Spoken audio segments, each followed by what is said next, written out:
Баршаңызға қайырлы күн достар, менің каналыма қош келдіңіздер. Бүгін сіздермен өте ерекше дайындалатын шоколадты құймақтың дайындалу жолымен бөлісетін боламын. Видеоны соңына дейін қарап, каналыма тіркеліп қоюды ұмытпаңыздар.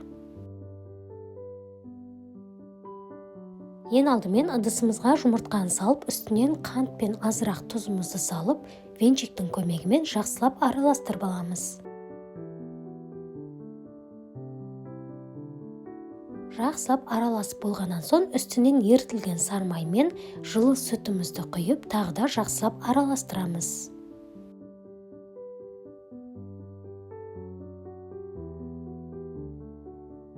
Енді ұнға какао ұнтағын қосып, жақсылап араластырып, жаңағы дайын болған массаға ұнымыздың барлығын сала отыра, жақсылап араластырамыз.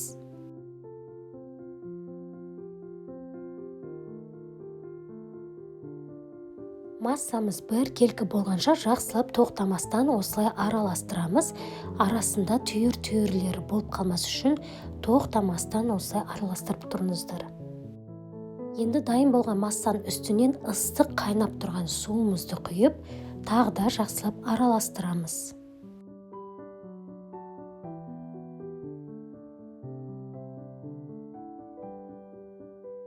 Осымен біздің массамыз дайын. Енді қызып тұрған табаға бір ожаудан массамыздан осылай құйып, құймақтарымызды пісіріп алатын боламыз. 2-3 минуттан соң осылай жан-жағы пісе бастайды. Сол кезде жан-жағын осылай босатып, келесі бетіне аударып аламыз. Тағы да 1-2 минут шамасында пісіреміз. Сонымен біздің құймақтарымыз дайын болады. Достар, алдағы уақытта каналыма шыққан жаңа рецептерді жіберіп алмас үшін каналыма тіркеліп қоңыраушаны басып қоюды ұмытпаңыздар.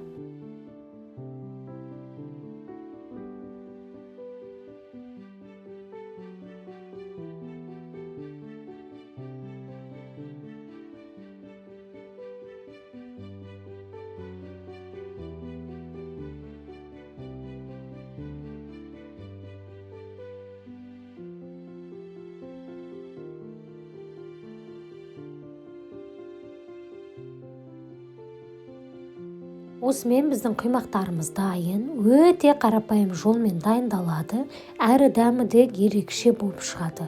Міндетті түрде дайындап көріңіздер, жұп-жұқа әрі жұп-жұмсақ болып шығады. Астарыңыз дәмді болсын. Сіздермен болған мен Мұратова Жұмагүл.